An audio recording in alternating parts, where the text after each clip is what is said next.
Hello, everyone, and welcome back to The Rundown. I will be your host today, Craig DeLuz, coming at you from the West Coast, the left coast, behind the Iron Curtain, otherwise known as the Sierra, and today is Taco Tuesday. It's raining tacos from out of the sky. Tacos, no need to ask why. Just open your mouth and close your eyes. It's raining tacos. It's raining tacos out in the street. Tacos, all you can eat. Lettuce and shells, cheese and meat. It's raining tacos. Yum, yum, yum, yum, yummity yum. It's like a dream. Yum, yum, yum, yum, yummity yum. Bring your sour cream.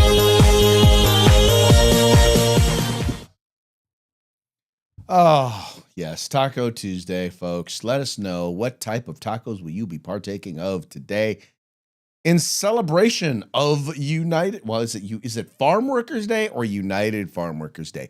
There is a difference. Farm workers just celebrate people who work the farm. United Farm Workers celebrates the union, which then raises the question, I thought we already had Labor Day. That was to celebrate the unions. But you know what today was really supposed to be, right? That's right. It was supposed to be Cesar Chavez Day.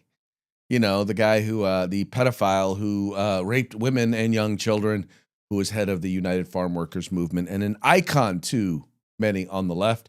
So much so that they covered this mess up for over 50 years in order to protect his legacy. Yeah, that's how whacked out they are. They decided to, let him go ahead and rape kids and, rape women. Molest kids and rape women. Anyway, but hey, you know what? It is what it is, right? Anyway, I don't get the day off anyway. Never got the day off on this day.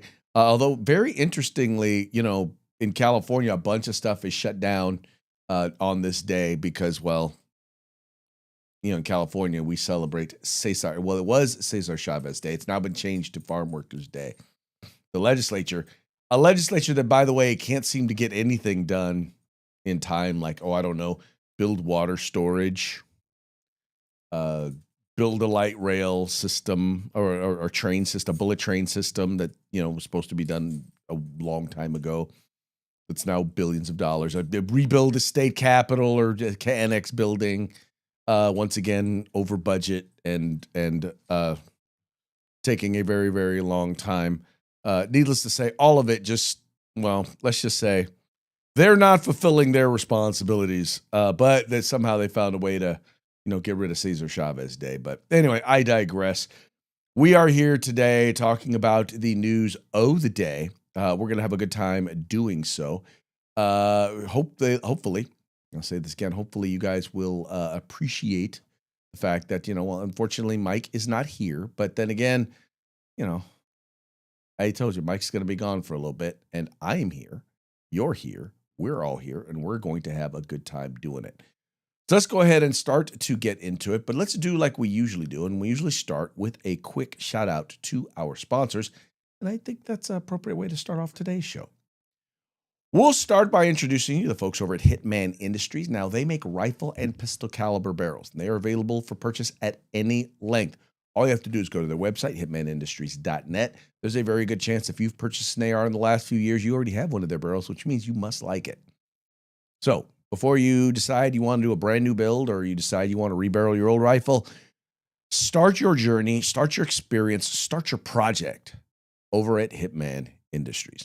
And then we've got the California Republican Assembly working to help elect conservatives at all levels of government, from school board all the way up to President of the United States.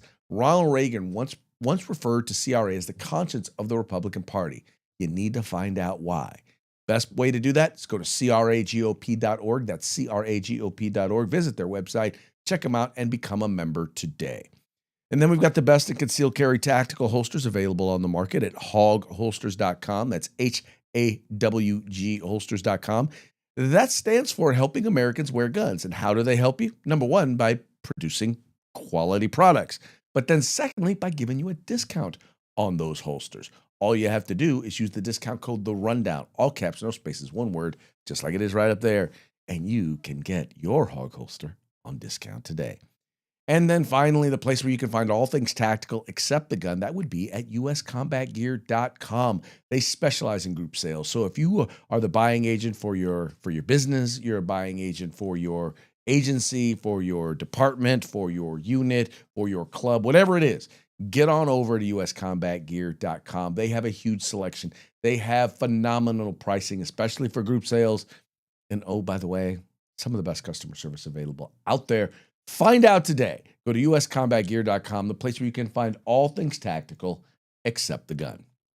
Now, also want to remind you, if you are watching this program, and it's specifically watching this program, or who knows, maybe you're listening on the place where it's available on video, during the 3 o'clock hour, right, or during the 6 p.m. hour, 3 p.m. Pacific, 6 p.m. Eastern, and guess what?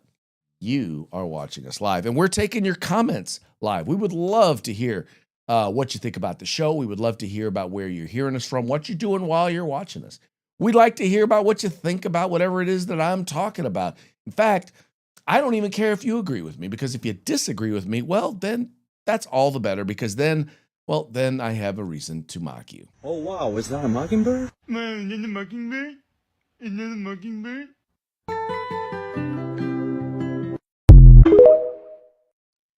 Yeah, as Mike would say, we will mock you. Not, by the way, not because we want to be mean.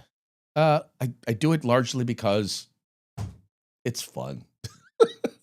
I'm amused, which is by the way, in case you were wondering, the primary reason why I do the show is I do it for my own entertainment.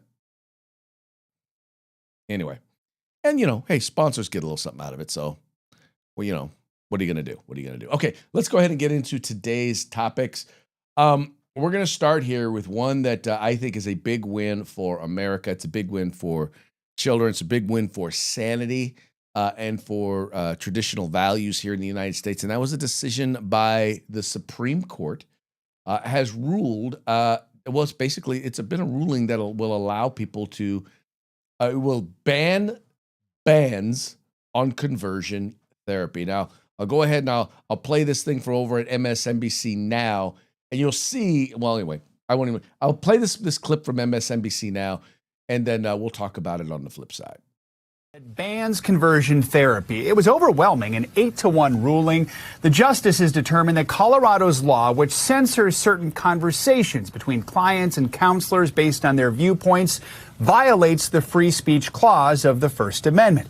Now, this case was brought by a practicing Christian talk therapist who took on Colorado's law banning conversion therapy. It's a practice favored by many Christian conservatives, encouraging LGBTQ plus kids to either identify as heterosexual or, in the case of trans kids, to identify as the gender assigned to them at birth. Colorado's law banned that practice for licensed therapists. Okay, so being reported by Politico, one of the things I think that's important to notice here is this was an 8-1 ruling, right? Ketanji Brown Jackson, the one who can't tell you what a woman is. Yeah, her or them. Let's refer to them, because I don't know how if she can't tell you what a woman is, then how does she know she's a woman? Anyway, that having been said, she was the lone dissenting voice. Anyway, but they ruled 8-1 that the First Amendment prohibits states from using their licensing power to prevent therapists and other professionals from sharing particular views with patients. Let's read here. It says states can't ban so-called conversion therapy aimed at changing a minor's sexual orientation or gender identity, the Supreme Court has ruled.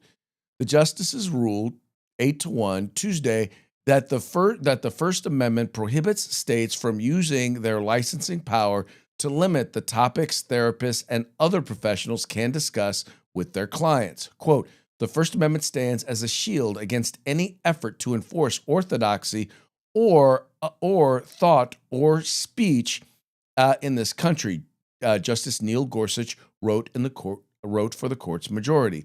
The ruling is a win for the Trump administration, which urged the court to declare that Colorado's ban violates free speech rights. The case, Childs v. Salazar, was brought by Kaylee Childs a licensed counselor who described herself as a practicing Christian who sometimes provides counseling informed by her faith. Childs said she wished to offer talk therapy to minors who want to reduce feelings of same-sex attraction or feel more comfortable in their bodies. Chili's isn't licensed to prescribe medicine or perform surgery, so the ruling does not directly impact states' power to regulate those sorts of interventions. Justice Ketanji Brown Jackson was the sole dissenter. She said the court was unwisely interfering in the long tradition of states regulating the practice of medicine and similar professions. Quote, Chili's is not speaking in the ether. She is providing therapy to minors as a licensed healthcare professional, Jackson wrote. She declared that conversion therapy is dangerous and said the court's decision, quote, opens a dangerous can of worms. Continuing the quote, it threatens to impair states' ability to regulate the provision of medical care in any respect. It extends the Constitution into uncharted territory in an utterly irrational fashion, and it ultimately risks grave harm to Americans' health and well-being, she added, reading portions of her dissent from the bench in a sign of deep disagreement. So, in other words, now let's be real clear here. What Justice Brown Jackson is saying is there is this orthodoxy that we want to teach, that we want to push. And if you are a licensed therapist, so in other words, she is a professional. She's talking about here, she is a professional. She's talking about dispensing healthcare in the words that she uses as a therapist. So you trust her, but you only trust her to use the words that you want her to use. In other words, even though there is no real studies, there's no real evidence that, when it comes to, in particular, when we're talking about transgenderism, but we're talking about homosexuality, there's no evidence that either conversion therapy works or that it does work, or at least there's no irrefutable evidence either way, right? But there are medical professionals on both sides who some believe that it's dangerous, and some believe that it is actually helpful, or not having it available is dangerous. And so you want the state to be able to pick a side on that, ignoring the medical professionals. But at the same time, she states that the medical professionals, well, she ought to be held to a greater standard because she's a medical professional. And the standard that she ought to be held to is it what works? Is it is it the standard where there is clear and convincing evidence, where there's irrefutable evidence that it works? No. It's only that's what the state orthodoxy is. See, the whole point here is that the rights that exist, it's about limiting the state's ability to infringe upon your rights.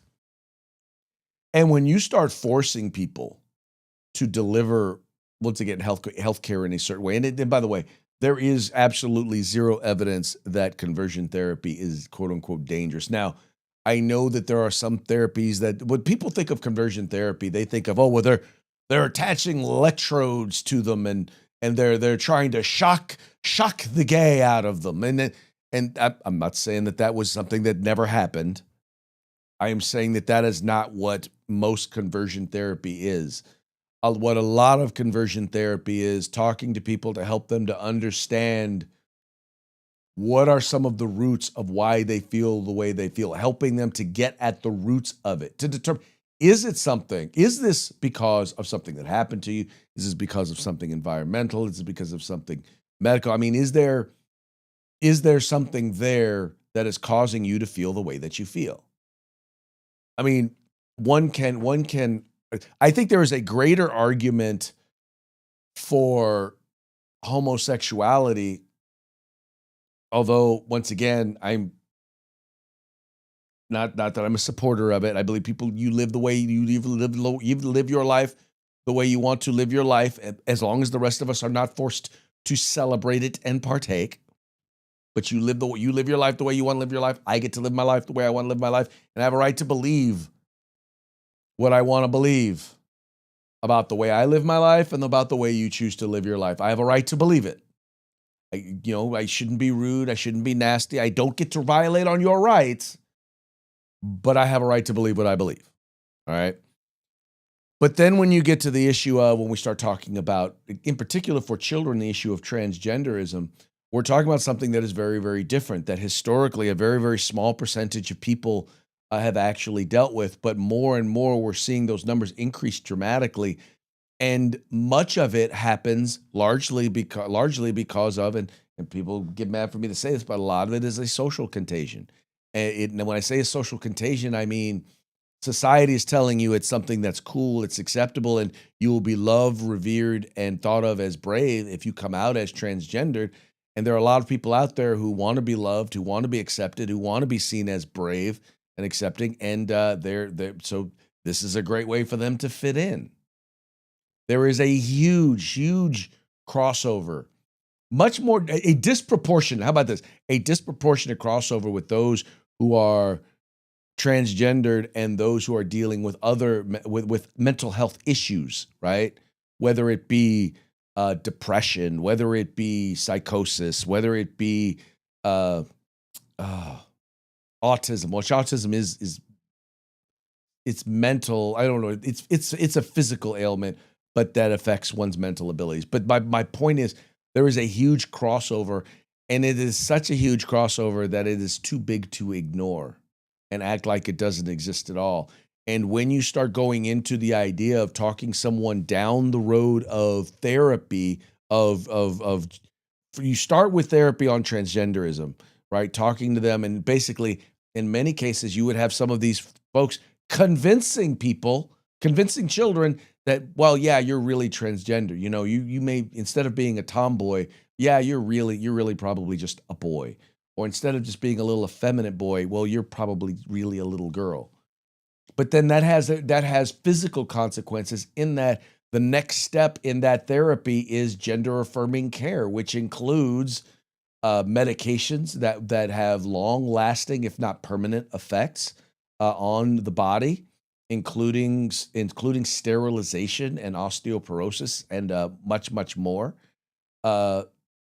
Then there's also the surgeries, right? The mastectomies, the bottom surgeries, all of those things that go into it, all for what now has been deemed little to no real change in one's mental health status. Anyway, I'm sharing all of this to basically help you to understand that this is a good thing. That allowing people to have the sorts of conversations that need to be had in some cases, so that people don't wind up making decisions that permanently change them physically, that permanently harm them off of a temporary feeling, right? This is also important because it doesn't require, it removes the requirement that we all, regardless of our religious beliefs, that we all now basically get on board with the new gender ideology that has become almost a religion among the left, and it just ain't right, and it ain't working, and it needs to be taken back. And I am glad that and once again, this was an 8-1 decision. 8-1 decision, meaning there was only one person. So the other two liberals, so you had the 5 conservative justices. You had the one squish in the middle, that would be Justice Roberts. And then you had the 2 of the 3 liberals on the court, all agreed that this was a matter for the First Amendment. Because here's the thing that they also were concerned about was what happens if a law were passed in a red state that made it so that you couldn't talk talk to somebody at all about gender ideology. Right now, you notice the only real laws that are being passed on this are being passed or that are affecting minors. And even on the ones that are affecting minors, they're only banning the medical portion of it, meaning the medications and the medications and the surgeries. Right? Those are the only ones those are the only areas where it's being banned. Is once again the physical permanent stuff. So I think what they were concerned of was that you might start to see this extend into that as well, and so that's one of the reasons why I think you saw two of the other justices come on board with that position. Today was a pretty big day in terms of, or it's been pretty big in terms of court rulings. And there's another court ruling that took place that was not favorable to the president, and that has to do with funding of NPR, or National Public Radio. Did I upload that video? I do not know if I did. I did not. Okay, well, here I can go ahead and just read the story to you. Just gotta find it over here. Here we go. Okay, this is a story over at CNN. It reads, federal judge rules Trump ordering NPR and PBS funding was unconstitutional. A federal judge on Tuesday ruled that a key part of President Trump's executive order targeting NPR and PBS was unconstitutional, blocking the administration from denying federal funds based on editorial viewpoint. The ruling will not reverse the Trump-led campaign to strip NPR and PBS stations of federal funding. Last summer, Republicans in Congress rescinded federal support over objections from the public media advocates. Nevertheless, the ruling is a First Amendment victory. Today's ruling is a decisive affirmation of the rights of free speech and independent press, and a win for NPR, our network of stations, and our tens of millions of listeners nationwide, NPR CEO Catherine Mayer said in a statement. The court made it clear that government cannot use funding as a lever to influence or penalize the press, whether as a national news service or as a local newsroom, Mayer said. The ruling could lead to some funding for PBS and NPR in the future. That's because public broadcasters have also received grants from federal agencies in the past. For instance, in May of 2025, the Department of Education scrapped $23 million in funding for educational TV shows, a move tied to Trump's executive order that Judge Randolph Moss has deemed unlawful. The executive order prompted the public broadcasters to sue, titled Ending Taxpayer Subsidization of Biased Media, directed agencies to terminate any direct or indirect funding of NPR and PBS. Now, here's the thing, and this is it's kind of hard to figure out. So, first of all, I was glad to see them defund PBS. I think they have a right to. I think that Congress has a right to do so. I think that, though, if money had already been allocated, I think that he was going to be a little tough. And I think that's one of the things that the Supreme Court is talking, or not Supreme Court, this particular judge is dealing with at this point. The other thing is, this is an Obama judge. So, he probably definitely feels like, well, there's nothing biased about what PBS and NPR do, because he happens to agree with them on the stuff that they promote. There's no doubt in my mind that he likely agrees with them on the stuff that they promote, because they are left-wing, they are biased. Now, the key here, though, is that if the government is not allowed to penalize entities or news entities because of their political positions, this also swings the other way. meaning you don't get to leave out folks like the Daily Wire, or you don't get to leave out folks like the Washington Free Beacon or the Washington Times or the New York Post or the California Post. You have to make sure that they have the same access, or OAN has the same access. Newsmax has the same access as other media sources. You don't get to penalize them because you don't like their news coverage, because you don't like their editorial content. So this swings both ways. Now, I'm sure this is not the last that we will hear of this. But I would much rather be, to be honest with you, if I had a choice between do they need to fund conservative and liberal, I'd rather see them not funding either. You want to run commercials on there, run commercials on there. But I think that in the name of equal time, you need to make sure that those resources are dispersed evenly amongst the ideologies if you're going to use it for advertising, but not so that you can support editorial content of one political stripe or the other. Yeah, that's just my 2 cents on that one. All right, moving right along. This was something that I totally saw coming, and I saw it coming because it's here in California, and it's something that I don't understand why this hasn't come to be a lot sooner in various different areas of the country, especially in places like New York. Well, guess what, folks? Here it is in one of the highest tax states in the country. They're now looking at another tax, and this time it is going to be an excise tax on guns and ammo. It says owning a firearm in New York isn't exactly a trivial matter. The state really doesn't want you armed, and if you're going to own a firearm, they've got a lot of laws in place to discourage you from doing so. That's especially true with handguns, but it doesn't necessarily stop there. Still, they can't ban them entirely. They might want to, but they can't, and they've been smacked down by the Supreme Court too much to try it. That doesn't mean they've stopped trying to make it an even bigger pain in the posterior.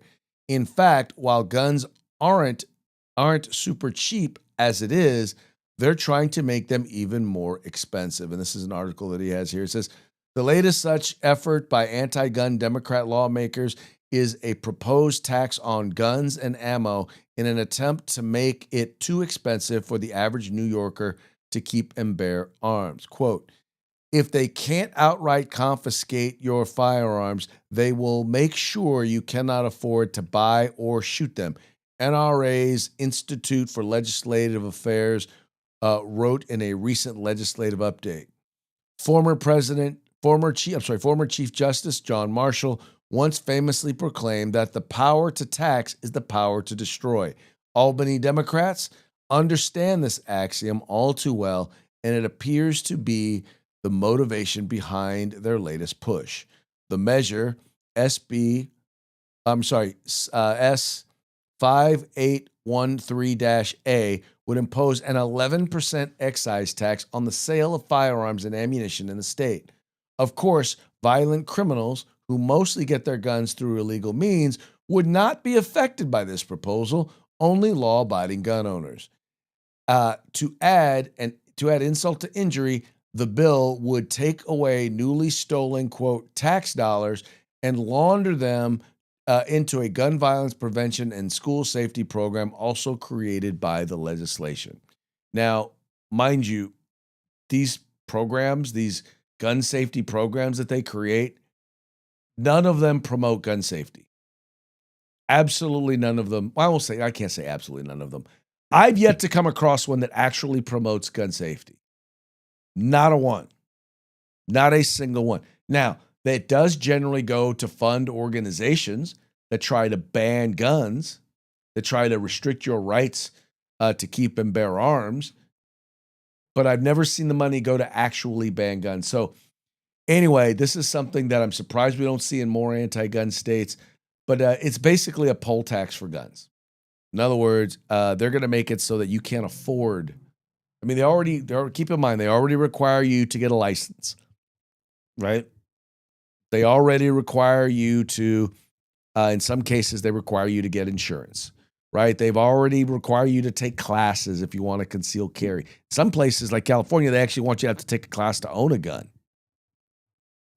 right? They want you to get certified to be able to own that firearm, right? They make you take a test. Now, by the way, you got to pay for that test. And then now they're going to put an excise tax on guns and ammunition to make it cost prohibitive. The only people who are really going to have a hard time with this are going to be low-income people living in high-crime communities. They're the ones who are going to have the issue. They're the ones who aren't going to be able to afford it, meaning, and oftentimes, the constituents of these very same politicians. But hey, you know what? I guess the attitude is those politicians are, well, they're poor. They can't afford rights. I guess that's their attitude. Maybe. Anyway, moving right along.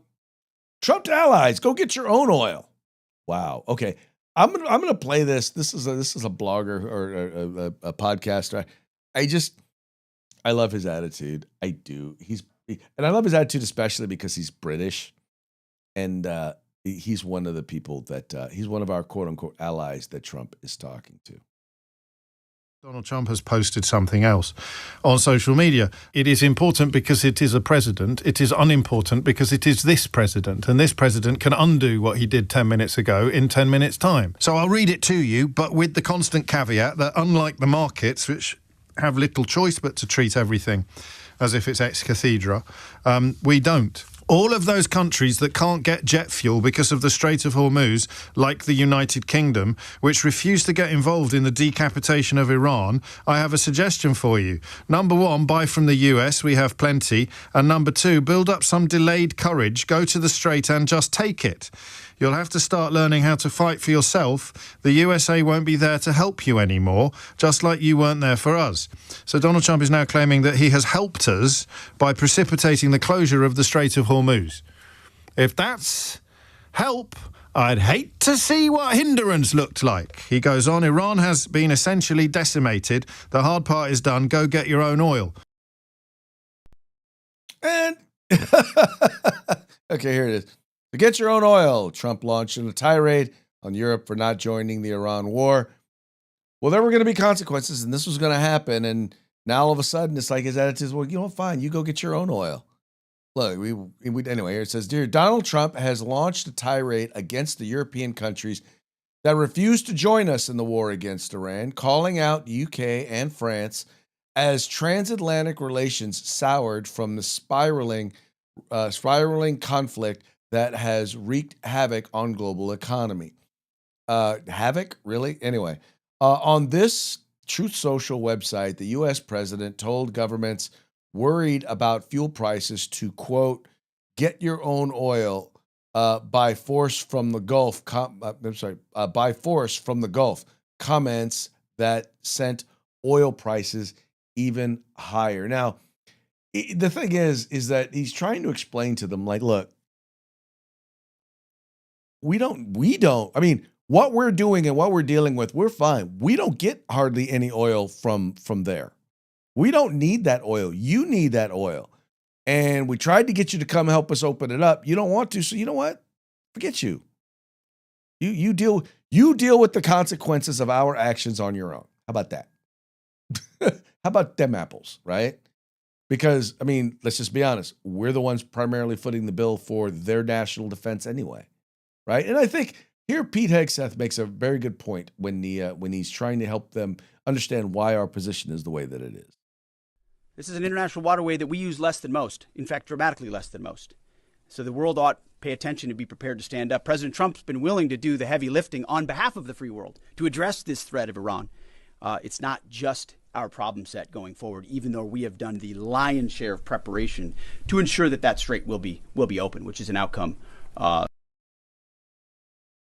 Now, first of all, let me just say this. I have a gentleman who works for a client who is, how shall I say, he just hates Pete Hegseth. And I realized what it is. He hates Pete Hegseth because Pete Hegseth is prettier than him. That's really what it comes down to. Pete Hegseth is more articulate. He is more handsome and very, very well thought out. And he also happens to believe, By the way, he's an editor of a publication. He also happens to believe whatever the left-wing media tells him to believe. He takes his orders well. Anyway, all that having been said, all I can say is this, is that we've had, a total of 13, 14 soldiers die in this 1 month, in this about a month-long war, in this conflict. When we took out Maduro, we had nobody die. Every single military action that we've taken has been, and by the way, over half of those folks that died in this military conflict, it was in one incident that would have happened if they were training. It was a fuel tanker, a plane was trying to refuel, and it collided with the plane that was refueling it. It was a freak accident. It had nothing to do with actual battles. Anyway, all that having been said, the point that he's making here is, we ask you to join us to help us as we are trying to help you. If you're not interested in being helped, you need that oil way more than we need that oil. And for those of you who are like, oh, well, the markets are going crazy. Once again, I will say it once again. Gas is now what, $3.89 a gallon? What were they at the peak of the Obama administration? $5.30, $5.29, something a gallon on average in the United States. By the way, that was when it was up over $6 here in California. So, yeah, no, I will tell you, and there are a couple of things that I will say, is that there are those who have some legitimate concerns about the war, about how we're going to deal with the Strait of Hormuz, what's going to come after. Are we going to wind up having to put boots on the ground? Is this going to be a long, protracted, or is this going to turn into a forever war? What I will say to you is this. I would not say that your concerns are 100% wrong. I would say that they are 100% premature. We are on week 4. Almost all the things that you're saying, almost all the things that you happen to be concerned with are all things that, quite frankly, if we were at 6 months, I would have a harder time disagreeing with you. If we were at 1 year, I would have a harder time disagreeing with you. But you're acting as if we're already there. Like this thing should have been over with by now. That's just not how these things mostly work. And the only reason you have this expectation is because it is Donald Trump. And it doesn't really matter how long it takes, because as far as you're concerned, it would be too long. Even though not a couple of weeks before, the very same people were saying, you're not doing anything with Iran. You're not doing anything with Iran. They're going to get nuclear weapons. They just killed 30,000 other people, and you're going to do nothing because you're nobody, Mr. President, because you're mean, because you're a snake oil salesman, Mr. President. That's their attitude. That's their attitude. And now he's done something, and y'all lose your minds. He actually takes action, and y'all lose your minds. Why? Because Orange Man bad. And that's really it. It is Orange Man bad. And I will just, for those of you who consider yourselves to be reasonable individuals, I'm just going to offer this to you. I'm going to challenge you in this particular way. If Joe Biden were doing this very same thing, would you be just as upset? Would you be on Facebook and on Twitter and would you be out there at the No Kings protests doing the exact same thing if it were Joe Biden? Now, here's the next question. Were you around when Barack Obama was president? When he bombed like 7 or 8 countries without getting congressional approval? When he went after Libya, for example? Where were you? If that's the case, then where were you? I didn't see you. I didn't hear you say. And there are people right now who I know you didn't have anything to say. I know for a fact you didn't. You didn't have anything to say then. The only reason you have something to say now is because Orange Man bad. All right, folks, that now brings us to our parting shots. Parting shots are brought to you by Hog Holsters. Just go to hogholsters.com. Use the discount code The Rundown, all caps, no spaces, one word, and get your Hog Holster today. This little segment here from Fox News, I'm going to play it in its entirety because it just goes to show you these are the people that were at the No Kings rallies this weekend. The No Kings marches, the ones who are marching against our imaginary king. Yeah, these are the people who were out there that they will not show you. That MS Now, ABC, NBC, none of them will show you these folks because, well, it just kind of makes them look stupid. No King's Day! No freaking Kings! No kings in the USA. No King's Day! Woo! Yeah! No King's Day! What are we gonna do to the king? Can't be a king. Right. Right. Why is Donald Trump a king? Because he's nuts. He smells funny. For real? Is that a question? Because he has repeatedly overused his He's trying to abuse this world and try to make this place all about him. Why are you asking me this? You know the answer. What's the answer? You know it. What is it? You know the answer. So many people showed up. Imagine if they showed up like this for Kamala. People showed up for Kamala. Did that go the way you thought it was going to go? Nope. What is one action that Donald Trump took that is impossible to do under the Constitution, but he did it anyway? I can't name specific laws, I'm sorry. I lost a lot of thought on that. You're a reporter, so why don't you do your homework? Don't ask me. Went to war. Legally, he could do that. He can? Oh. Putting ice in our cities. Legally, he could put ice in cities. I don't really give about legally. Rename the Kennedy Center. Which amendment under the Constitution is he prohibited to renaming the Kennedy Center? I refer you to the New York Times 2 days ago. They had a list of 30 items. And you read it? I read it, absolutely. So what is one thing from that list? One thing from that list is I'm blanking. I did not fully read it. I've got it. I've read excerpts. He's trying to run again. If he's trying to run again, why'd he leave office the first time? Because he got voted out. So why won't he leave office now when he's term limited? Because he's a fascist, that's why. Did you left- not hear what I said? But he left He's the a first fascist. Are you affirming that you think President Trump is a fascist? I've spoken about... That's okay, you can just say yes. Okay. What's going to happen in the midterms? Anyway, there's a whole lot. There's like another minute and a half, 2 minutes worth of interviews, but you guys kind of get the point. Those are the folks who are kind of the driving force behind that. Anyway, all right, this next one here, this is what healthcare to a certain degree is. And this is fun. This is really not political, but anyone who's ever been to an urgent care can probably relate to this next routine.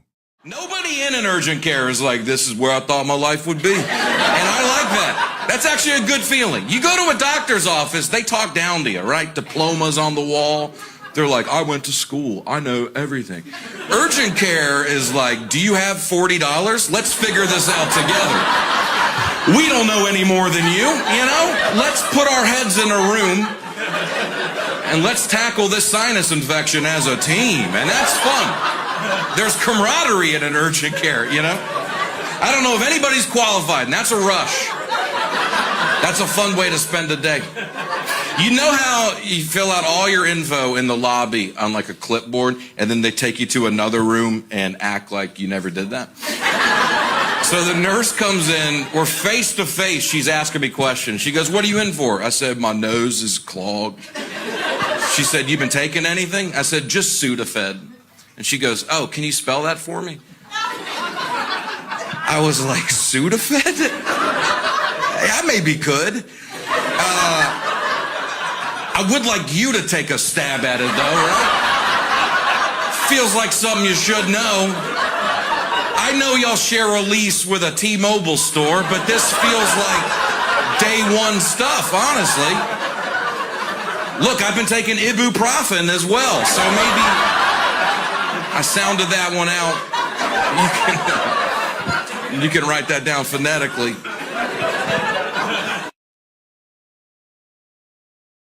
Yeah, been there, done that. Okay. All right, this last one. I just have to say, this is on behalf of all Californians. Let me just say, what are y'all waiting for? You know, you can say what you want about California's crazy politics, and they are crazy, but it is a gorgeous place. I just can't wait for the United States to recolonize it. What's taking y'all so long? What is taking y'all so long? We keep getting good conservatives, good Americans leaving California. We need y'all to come to California, recolonize it, help us take back our government, please. Please, the conservative exodus has got to stop. All right, folks, that now brings us to the end of our program. But before we go, we're going to give one more quick shout out to our sponsors. We're going to start with Hitman Industries, rifle and pistol caliber barrels available for you to purchase at hitmanindustries.net. Then we've got the California Republican Assembly, the largest and fastest growing conservative grassroots organization in the state of California. Check them out at crhgop.org. We've got the best in concealed carry tactical holsters available on the market at hogholsters.com. That's HAWG holsters.com, helping Americans wear guns. And then finally, the place where you can find all things tactical except the gun, and that would be at uscombatgear.com. All right, folks, that's going to be it for today's program. We will be back tomorrow. That will be on Hump Day. Till then, y'all have fun. Y'all stay safe. Encourage your friends to like and share the same way you've liked and shared, and we will see you mañana. Peace out.